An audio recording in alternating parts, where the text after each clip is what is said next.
अध्याय 75 अद्वितीय Raven suit. लिखने से पहले दक्ष अपने आसपास के एरिया को अच्छे से चेक करता है, कहीं वहां पर और ब्लड बीस्ट तो नहीं है। जब एक बार एरिया सेफ कंफर्म हो गया, तब वह एक पत्थर के पास बैठकर अपनी नोटबुक में टेंटिकल टेल स्पाइडर के बारे में सब कुछ लिखने लग जाता है। कुछ देर तक लिखने के बाद दक्ष वहां से आगे बढ़ने का सोचता है, लेकिन उससे पहले वह टेंटिकल टेल स्पाइडर के फ्रैगमेंट स्टोन को एब्जॉर्ब करने वाला था और फिर दक्ष अपने बैग से टेंटिकल टेल स्पाइडर के फ्रैगमेंट स्टोन को निकलता है और फिर उसे एब्जॉर्ब करने लग जाता है। पूरा एब्जॉर्ब करने के बाद दक्ष फाइनली 7 स्टार रैंक पर पहुंच चुका था। इसके साथ ही दक्ष देखता है कि उसके रेवन आर्मर सूट का भी लेवल अपग्रेड हो गया है। अब दक्ष इस रेवन सूट की मदद से और भी बेहतर तरीके से पावर सेंस कर सकता था। जब दक्ष रेवन आर्मर के नई एबिलिटी को देख ही रहा था, तभी दक्ष को कुछ ऐसा पता चलता है कि दक्ष उस जानकर हैरान रह जाता है।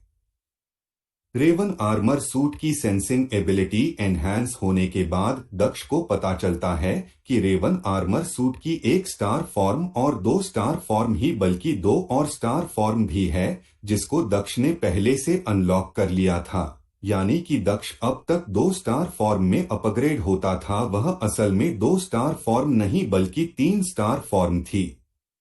1 स्टार फॉर्म में दक्ष के रेवन आर्मर सूट की बेस फॉर्म है, जिसकी एबिलिटी डीप वॉयस थी। इसके साथ साथ पावर भी इंक्रीज होती है।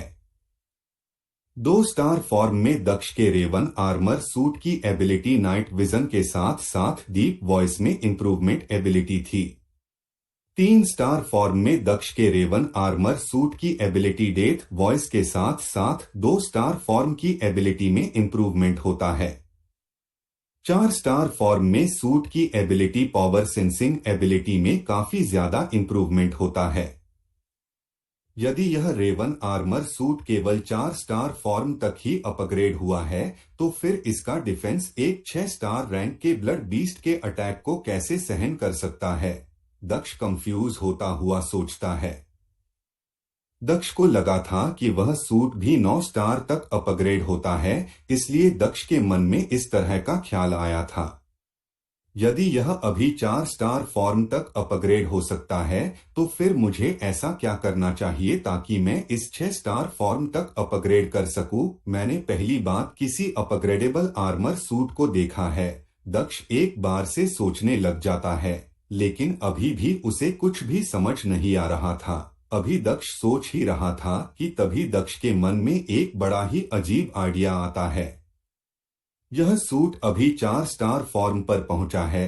अब इसे 5 स्टार फॉर्म तक ले जाने के लिए मुझे 5 स्टार रैंक के फ्रैगमेंट स्टोन्स को अब्सॉर्ब करना पड़ेगा। क्या पता इससे इसकी 4 स्टार फॉर्म में भी अपग्रेड हो जाए। दक्ष सोचता हुआ खुश होता है। हालांकि यह बात दक्ष भी जानता था कि रेवन आर्मर सूट की फॉर्म को इस तरह से अपग्रेड होने के चांस ना के बराबर है, फिर भी दक्ष एक बार के लिए ट्राई करना चाहता था। वह बिना ट्राई किए हार नहीं मानना चाहता था। उसके बाद दक्ष इस आइडिया को ट्राई करने के लिए दक्ष कुछ 5 स्टार रैंक के ब्लड बीस्ट को ढूंढना शुरू कर देता है। दक्ष के लिए माउंटेन एरिया बिल्कुल नया था, क्योंकि आज से पहले कोई भी सिल्वर बेस का हंटर इस एरिया में नहीं आया। क्योंकि सिल्वर बेस में ना ही ज्यादा हंटर है और ना ही कोई भी इतनी पावरफुल स्क्वाड नहीं है जो इतनी दूर इन खतरनाक पहाड़ों में हंटिंग के लिए आ सके, इसलिए कोई यहाँ पहले कभी नहीं आया था।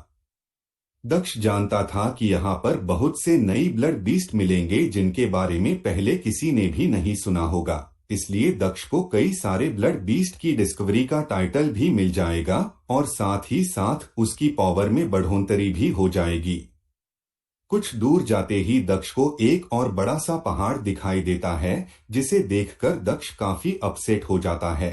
वह इतनी दूर सिर्फ बर्फीले और पथरीले पहाड़ों को देखने नहीं आया था। उसने सोचा था कि इतनी दूर आने के बाद बायोम चेंज हो जाएगी, वह इस बर्फीले इलाके से किसी हरी भरी जगह पर पहुंच जाएगा, लेकिन दक्ष का मैजिकल वर्ल्ड में हरी भरी जगह देखने का सपना सपना ही रह गया था।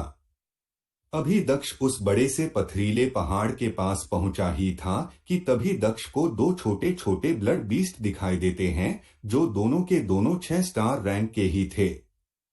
वह दोनों ब्लड बीस्ट देखने में छोटे मेढक थे, जिनका कलर बिल्कुल लाल था। साथ ही साथ उन दोनों मेढक के सिर पर 2 हॉर्न भी थे। उन दोनों मेढकों को देखने पर वह दोनों किसी शैतानी मेढक लग रहे थे। दक्ष ने तुरंत अपना फोन निकालता है, उन दोनों की कई सारी फोटोज लेने लग जाता है और फिर कुछ देर तक उनके बिहेवियर को नोटिस करता है। साथ ही साथ दक्ष उन दोनों को फाइट के लिए भी उकसाता था। इन सब के बाद दक्ष को पता चलता है कि यह दोनों हॉर्न टॉर 6 स्टार रैंक के होने बाद भी इन दोनों हॉर्न टॉर को अटैक करना बिल्कुल भी नहीं आता है। हालांकि दक्ष जैसे ही अटैक के लिए उन दोनों के पास जाता है, वैसे ही वह दोनों एक अजीब तरह की गैस छोड़ते हैं, जिसके कांटेक्ट में आते ही आसपास को फ्रोजन घास जल जाती है। अच्छा, तो इन हॉर्न टॉर का special attack acid gas attack है। नोट बैड, दक्ष अपने आप से कहता है और फिर अपनी नोटबुक में लिख लेता है। और फिर दक्ष ने तुरंत ही उन दोनों को मार देता है। उन दोनों के मरते ही दक्ष की किस्मत एक बार फिर से खुल जाती है, क्योंकि दक्ष को एक बार फिर से एक स्पेशल आइटम मिलता है। तो आपको क्या लगता है, इस कहानी में आगे क्या होगा? कृपया अगले एपिसोड के लिए चैनल को लाइक और सब्सक्राइब करें।